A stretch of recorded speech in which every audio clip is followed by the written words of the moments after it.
Mana ko'pchilik kutgan, so'ragan quyosh panel bilan ishlaydigan kamera. Eng qizig'i, bu video qisqa video bo'lmaydi. Hamma uchun manfaatli uzun video tayyorlaganmiz. Xudo xolasa buni deyarli hamma platformalarga joylaymiz. Ayniqsa YouTube ga birinchi o'rinda joylaymiz. Agar siz bizni YouTube kanalida ko'rayotgan bo'lsangiz, bitta like bosib, kommentariyaga o'zingiz fikringizni qoldirib ketasiz. Xudo xolasa mana shu quyosh paneli bilan ishlaydigan kamerani ipidan ignasigacha sizga tushuntirib berishga harakat qilaman. Bu kamera qanaqa qilib ishlaydi? Qanaqa qilib telefonga ulanadi? Qayerlarda ishlatsa bo'ladi? Qayerlarda ishlatib bo'lmaydi? Xudo xolasa shu haqida to'liq ma'lumot berib o'taman. Kamerani ochishdan oldin bitta like bosib qo'ying. Qani ketdik. Qarang, sizda aynan mana shunaqa ko'rinish bo'lishi mumkin yoki boshqacha ko'rinishdagi quyosh panelli kamera bo'lishi mumkin. Lekin deyarli bularda hammasini ishlash prinsipi bir xil bo'ladi. Qarab turing. Ochamiz. Ochganingizda birinchi bo'lib sizga mana bu quyosh paneli kelib chiqadi. Mana quyosh paneli. Bizdagi quyosh paneli mana bu Type-C bilan ishlaydigan varianti bo'ladi. Endi kamerani o'zida mana quyosh panelini qatiradigan krepleniyasi bo'ladi. Buni bir yo'l ochib ko'rsatib beray sizga. Qarang. Mana shunaqa holatda bo'ladi. Buni devorga qatirasiz. Mana bunisini mana qarang. Ko'rdingiz-a? Mana shunaqa qilib ozgina ochib olasizda. Panelning orqa tarafida ikkita qatiradigan joyi bor. O'zingizga kerakli joyiga qatirasiz. Masalan, hammaning joyi har xil bo'ladi. Shuning uchun o'ziga kerakli joyga qatiriladi. Birinchi mana uni qatirib olamiz ekan. Yaxshilab. Shunda mana aylanib ketmaydi. Keyin bu bilan mana shunday qilib quyosh panelni joyiga qatirib olsak bo'ladi mana. Buni ozgina bo'shatib olamiz. Quyosh panel qatidi. Endi mana bunisini ham ozgina qatirib qo'ysak bo'ladi. Mana devorga shunday qatiriladi-da, buni tepaga qaratib qo'ysangiz bo'ladi. Iloji boricha buni quyoshga qaratib qo'ying, chunki quyoshga qaratib qo'yilmasa kamera o'ziga yetarli zaryadni ola olmaydi. Quyosh tomonga qarab turgan vaqtda kunduzi bilan olgan zaryadi bilan xudo xolasa ertalabgacha sizga xizmat qilib beradi. Mana quyosh panelini ko'rdinglar. Endi kamerani o'zini ochib ko'ramiz. Instruksiyasi, ya'ni qo'llanmasining ichida programmasi yozilgan bo'ladi. Bu programmasi mana V380 Pro degan programma sketchat qilinadi. Kompyuterda ikkita krepleniya uchun qatiradigan uchun mana shu samarezlar chiqadi. Bittasini mana bu quyosh paneliga ishlatasiz, bittasini kameraga ishlatsangiz bo'ladi. Xohlasangiz uyingizdagi bor samarezda ham ishlatsangiz bo'laveradi. Bu joyingizga qarab turib.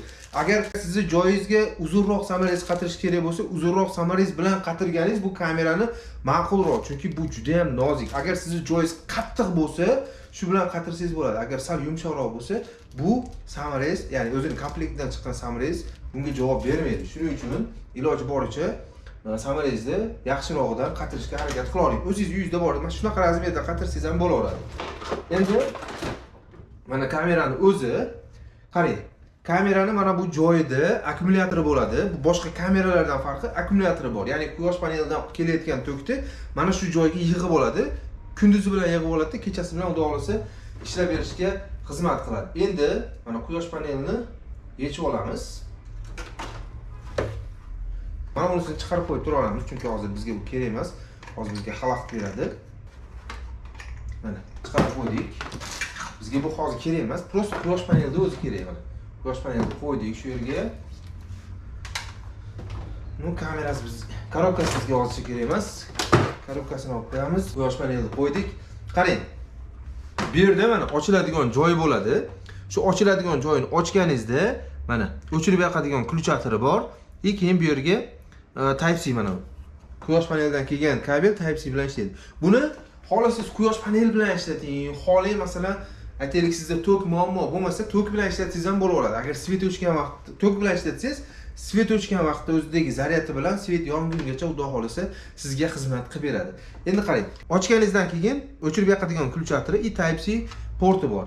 Endi masalan biz yoqib olamizda, sразу buni yopib qo'yamiz. Yopib qo'yib turib, yana bu yerda kichkina teshigi bor. Kichkina teshigini ochamiz-da, shu kichkina teshigiga Type-C tiqib qo'yamiz. Mana quyosh panelini. SIM card not recognized. Mana. Tiqib oldik. Endi qaranglar. Kamera xudo xolasa mana ishlab turibdi, chiroqlar yonib turibdi, ko'rayotgan bo'lsanglar. Endi iloji boricha devorga mana shunday qatirasizlar. Mana shunaqa holatda qatirasizlar. Shunday qatirganinglarda mana pastidagi 360 gradusga aylanadi, tepasidagi 90 gradusmi shunaqa, tepaga pastga bo'ladi xolos. Endi buni to'g'risi shunaqa variantlari ham bor. Mana tepadagi kamerasi qimirlamaydigan variantlari ham bo'ladi, lekin bu shu 90 graduslikka qimirlaydigan variantidan. Mana bu antenasini ham o'zingizlarga udobniy tarafga burib qo'ysanglar bo'laveradi. Mana kimga qaysi tomon udobniy bo'lsa, shu tomonga burib qo'ysa bo'ladi. Mana ishlatib oldik. Birinchi o'rinda biz qiladigan ishimiz kameraga restart beraveramiz. Обязательно restart beraveramiz. Restart berish uchun mana tepadagi joyini ochamiz. Shu joydan ham sim karta, ham chip qo'yiladi. Bu sim kartasiz umuman ishlamaydi, lekin SD karta, ya'ni chipsiz ishlaveradi. Bu chip nima uchun kerak? Sizga videolarni yozib olish uchun kerak bo'ladi xolos. Agar video yozib olish shart bo'lmasa, siz buniga chip qo'ymasangiz ham bo'lardi. Pramo ko'rib turaverasiz. Endi olamizda mana shu joydagi knopkasini 5-6 sekund bosib turamiz. O'zi gapiradi, gapirgandan keyin qo'yaveramiz. Restart completed. Mana. Restart bo'ldi. Uje kamera aylanishni, harakatlanishni boshlaydi. Camera is starting. Please wait. Endi biz bunga sirazi sim karta qo'yib olamiz. Sim karta qo'yamizda. SIM card not recognized. Sim karta qo'yib balobatda shunga o'xshagan narsalarni gapiryapti menimcha. Hozir kelgan bu telefonda, mana telefonga ham aytaman, hozir ko'pchilik odam so'raydi, qanaqa telefonga ulasam bo'ladi? Men telefonim oddiyroq telefonga ham tushadimi deb so'raydi. Mana shu telefon Redmi 6 Pro, taxminan 10-15 yil oldin chiqqan telefon. Xudo xolasa eng oddiy telefonda prosta sensorlarning boshlang'ich varianti. Ya'ni prosta sensorli, lekin sensorlarning boshlang'ich variantida, ya'ni knopkalardan keyin chiqqan telefonlardan hisoblanadi. Ya'ni shunaqa darajada eski telefonki, hatto shunga ham xudo xolasa ulasa bo'ladi. Sim kartani qo'yamiz. Sim kartani qo'yishda faqat ehtiyot bo'lasizlar. Mana shunaqa holatda qo'ymanglar, chunki sim kartangiz ichiga tushib ketib qolsa, keyin chiqarish qiyinroq bo'ladi. Kamerani pastga qaratib olib turib, keyin sim kartani mana shu kichkinasi qo'yilar ekan, qaranglar mana. Mana shu joyda sim karta qo'yish uchun slot bor. Shu joyga juda ham akkuratniy bo'lasizlar. Bitta bosamiz, o'z sim kartani ushlab qoldi. Mana bunisi yonidagisi. Mana bunisi. Shu chip qo'yish uchun joy. Mana bu ko'rib turgan knopkalar kichkina. Shu restart qiladigan knopka. Mana shu joyga, mana oq turgan joyga sim kartani qo'yib oldik. Endi bunisini yopib qo'yamiz. Mana yopib qo'ydik. Endi bizni qiladigan ishimiz telefondan bo'ladi. Play Marketga kirasizlar. Hozir buni programmasi V380. Xo'p, poiskdan qarang, mana biz uje sketchat qilib bo'ldik. Sizda bu yerda sketchat turadi, siz sketchat qilasiz va mana bu joyga galochka qo'yib qo'yamiz. Я принял и согласен. Mana shu knopkani bosiladi. Далее, начать. И bu yerda qarang. Biz registratsiya qilishimiz kerak bo'ladi ekan. Bu yerda qarang, hozir registratsiya qilish uchun mana registratsiyani bosamiz. Regionni qarang. Eng asosiy narsa region bo'ladi. Bu yerda mana region o'zgarmayapti, mana. Regionni Aziya qilamiz. Agar mabodo ulanmasa, keyin qanaqa qilib yana o'zgartirish mumkinligini ko'rsatib beraman. Bu yerga elektron pochtamizni kiritamiz. Mana. Elektron pochta. Dalее. Shu elektron pochtamizga kelgan kodni, tasdiqlash kodini kiritamiz. 611 130. Daleyni bosamiz. Parol. Endi biz bu yerga parolni shunchaki yozaveramiz hozir. 1 2 3 4 5 6. Noslaviy parol deyapti. Iloji boricha sizlar yaxshiroq parol qo'yishga harakat qilinglar. Men sizlarga shunchaki tushuntirib berish uchun shunchaki parollar qo'yib tashladim. Endi подтвердить qilamiz. Registratsiyadan o'tib oldik. Endi parolimizni terib kiramiz. Mana. Войти. Xo'p, qaranglar. Принятni bosamiz, начатni bosamiz. Bo'ldi. Mana shu holatda mana o'sha biz registratsiya qildik, lekin hali kamera qo'shilmadi. Endi narigi kamerani qo'shish uchun nima qilamiz? Tepadagi mana aktivatsiyani bossak ham bo'ladi, tepadagi plusni bossak ham bo'ladi. Qaranglar mana. Bosganimizda QR kod skaneri qilish uchun kameraga ruxsat ber deyapti. Разрешитni bosamiz. kamera ochiladi. Kamera ochilgandan keyin Wi-Fi kamerami yoki 4G bilan ishlaydigan kamerami? Masalan, bizniki SIM karta bilan ishlaydigan kamera bo'lganligi uchun shuni tanlaymiz. Endi bu yerda hozir shuni bossak, kameradagi QR kodni skaner qil deyapti. Qarang mana. Kameradagi QR kod, mana shuni bosamiz, skanerda kamera ochiladi bizda. Kamera oynasi bo'l. Network connected. Telefon shunchalik sekin ishlaydiki, mana ko'rishingiz mumkin. Mana skaner qildi. Подтверждить bosamiz. Bunga nom ber deyapti. Masalan, nomni любойni yozib tashlaymiz. Siz endi qo'yadigan joyingizni nomini yozib qo'ysangiz bo'ladi. Endi bu yerda mana gostinitsa, dom, ofis, balobatlar shunga o'xshagan narsalar chiqyapti. To'g'risi kameraga ham qarata olmay qo'yayotgan bo'lishi mumkin, chunki bir tarafdan unga, bir tarafdan bunga qarab ozgina chalg'ib qo'yapman. Qarang, mana nomini yozdik, keyin посмотреть устройство'ni bosamiz. Xudo xolasa ishlashi kerak. Загрузка bo'lyapti, lekin hali ishlagani yo'q nazarimda. Hozir bundagi internet ishlashni boshlasa, bundan telefondan ko'rsatishi kerak. Xudo xolasa, hamma yoqda to'g'ri qilgan bo'lsak, agar mabodo regionlarni o'zgartirish kerak bo'lsa, kimdadir Aziya regionida ishlamay qoladi, shunda qanaqa qilib hozir regionlarni o'zgartirishni ham ko'rsatib o'taman, xudo xolasa. Kamera juda ham og'ir, qo'lim tolib ketdi. Xo'p, prosta chiqib ketamizda. Hamma oknani yopib tashlaymiz. Boshqatdan kirib ko'rishga harakat qilamiz. Mana kiramiz. Juda ham qo'lim tolib ketdi mana bu kamerada.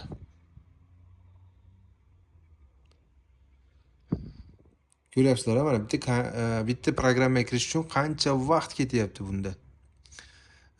Shu poyga bosamiz. Poyga bosganimizda ishlashi kerak. Ishla endi. Ошибка подключения. Qarang, mana hozir ulanmadi. Endi biz yana boshqatdan urinib ko'rishimiz kerak bo'ladi. Buni prosta удалить qilib yuboramiz. Удалить qilamiz. Удалить. Endi kamerani boshqatdan yana zbros qilib yuboramiz. Qaranglar mana. Ulanmadi, 2-3 marta shunaqa urinish bo'lishi mumkin. Hamma narsani sizlarga realniy fakti bilan ko'rsatyapman. Kimdadir bittada o'xshamay qolsa, menda o'xshamadi-yu, bunaqa bo'lmadi, hamma narsani to'g'ri qildim deyish mumkin, lekin to'g'ri qilgan taqdiringizda ham ba'zida birdaniga o'xshamay qolishi mumkin. Shuning uchun to'g'ri tushunasizlar. Qaranglar mana hozir restart bo'ldi. Bu aylanyapti kameradan. Hozir bu polностью to'xtab bo'lgandan keyin telefonda ishimizni davom ettiramiz. Hali to'xtab bo'lgani yo'q, mana ko'rayotgan bo'lsanglar, hech qanaqa simsiz ishlayapti. Ozgina zaryad yig'ib olgan, shu zaryadi bilan ishlab turibdi. Kamera polностью to'xtadi. Endi bu telefondan mana plusni bosamiz. 4G kamerani tanlaymiz. Skaner qilish uchun mana bu narsa chiqadi. Kameradagi shu QR kod skaner qilib подтвердить qilamiz. Bu yerga nom yoz deyapti. Nomni yana shu любой nomni yozib tashlaymiz. Video uchun siz o'zingiz kerakligini yozasiz. Qarang.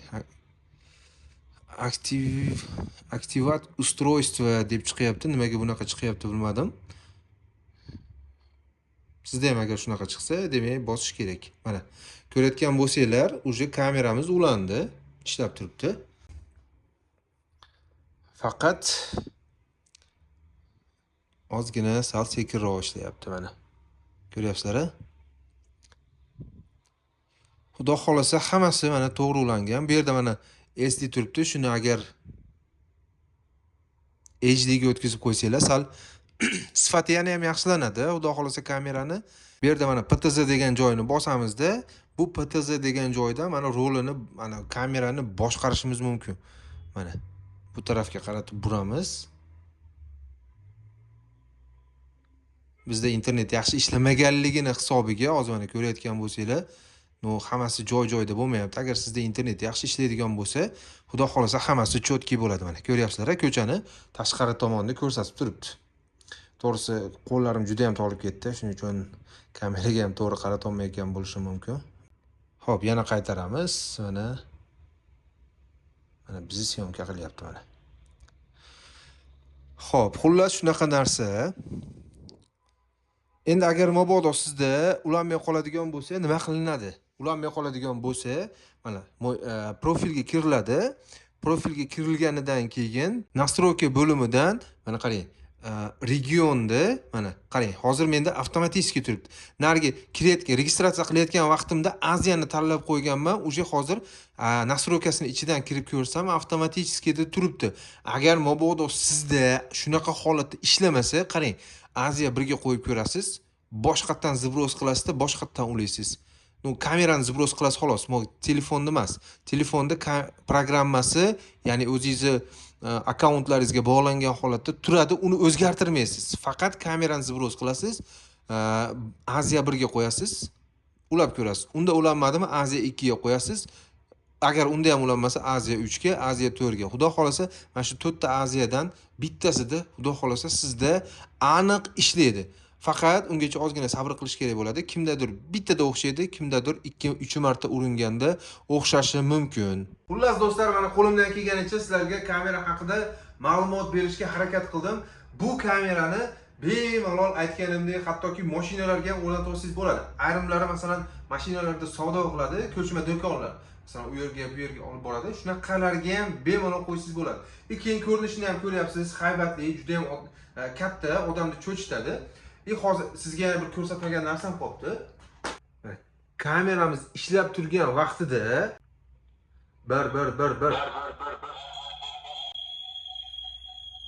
Prosta bir-biriga yaqin bo'lgani uchun shunaqa signal berib ketyapti. Lekin ikki tomonlama ovoz bor. Endi qaranglar. Kameradagi ovozlarni ham bunda mana eshitishimizni hozir ko'rsatib beraman sizlarga. Xo'p, mana bu yerda zvuk degan joy bo'ladi. Shu zvukni bitta ochib qo'yamiz, bo'ldi. Kameraning atrofida bo'layotgan situatsiyalarni sizga yozib ham beradi. Shu bilan birgalikda kameraning atrofida gapirilayotgan gaplarni ham xudo yozib beradi. Albatta bu internet tezligiga bog'liq. Hozir bu biz UCL solganmiz. UCL aynan bizning territoriyada yaxshi ishlamaydi. Faqatgina UCL ishlatishimga sabab ancha yillardan beri shu nomerda ishlatganligim uchungina UCLdaman. UCL sifati aynan Andijon shahrida juda ham past hisoblanadi. Balki boshqa joylarda yaxshi ishlashi mumkin. Qarang, bunga siz SIM kartani eng yaxshisidan olib qo'yasiz. Ya'ni siz bunga arzon deb turib, megabayt ko'proq deb turib, qanaqadir oddiyroq, sekinroq ishlaydigan kompaniyaning SIM kartasini hech qachon qo'ymang. Agar unaqa qo'yadigan bo'lsangiz, o'zingiz kutgan effektni ola olmaysiz. Internetingiz qanchalik tez ishlasa kamerada, xudo xolasa effekt chotki, zo'r bo'ladi. Telefonda ham boshqarayotgan vaqtingizda, burgan vaqtingizda, ya'ni komandalar bergan vaqtingizda sirazi burilishga komanda berdingiz, sirazi buriladi. Agar masalan ovozlarda ham momentda hech qanaqa bezzardishga eshitishingiz mumkin. Uning uchun faqat SIM karta chotki, zo'r bo'lishi kerak. Yana bunda datchik dvijeniyalar bor. Ya'ni bu datchik dvijeniya shunaqa narsaki, odamning harakatiga qarab turib, bu o'zi odamni kuzatadi. Shunaqa funksiyasi bor, shuni ham yoqib qo'yishingiz mumkin. Nashnoy videoniyasi, ya'ni kechki paytda ham xudo xolasa yaxshi oladi. Yana qaytarib aytaman, videoning sifati faqat SIM kartaga bog'liq. Agar SIM kartangiz chotki ishlasa, sizga tiniqroq ko'rsatib beradi. Agar SIM kartadagi internet sekinroq ishlasa, sizga video xararoq ko'rsatib beradi. Megabayt yetkazib bera olmaganligini hisobiga shunaqa bo'lishi mumkin. Xullas, tovar narxi hozirgi kunda 749 ming so'mdan Chaqmoq shop do'konida sotuvda bor. Do'konimiz Andijon shahrida, Andijon viloyat bolalar ko'p tarmoqli shifoxonasini ostanovkasini ro'parasidamiz. Bemalol kelib do'konimizga olsanglar bo'ladi. Yandex, Google'ga Chaqmoq shop deb yozsanglar do'konimizning lokatsiyasi chiqadi yoki butun O'zbekiston bo'yicha xudo xolasa aytsanglar yetkazib berishimiz mumkin. Bu kameraga talab juda ham ko'p bo'lganligi uchun ayrim holatlarda kamera uzilishli bo'lib qolyapti, ya'ni bizda tugab qolyapti. Shunaqa holatlarda faqat to'g'ri tushunib turasizlar. Xudo xolasa kamera qo'limizga yetib kelishi bilan sizlarga yetkazib beramiz. Dastavkamiz butun O'zbekiston bo'yicha bor. Bu video 2025-yil 10-aprelda olinyapti. Siz qachon ko'rasiz bu videoni bilmadim, lekin vaqtga qarab buni narxi yoki ulash prinsiplari o'zgarish ehtimollari bor. Xudo xolasa kimga yordam kerak bo'lsa bemalol aloqaga chiqa olasizlar, qo'limizdan kelganicha yordam berishga harakat qilamiz. Yana bir narsa, doim aytaman, aynan bizdan olishingiz shart emas, eng ishonchli joylardan oling. Albatta kanalimizga obuna bo'lib, bizni kuzatishda davom eting. Videoga albatta like bosib, shunaqa videolarni o'tkazib yubormaslik uchun kanalimizga obuna bo'lib qo'yishingizdan chiqmasin. Undan tashqari fikringlarni kommentariyada yozib qoldiringlar. Bunaqa videolar, ya'ni uzun videolar sizlarga ham qiziqmi? Keyingi videoda nimani obzor qilishimizni xohlaysizlar? Keyingi videoda ko'rishguncha xayr, sog' bo'linglar.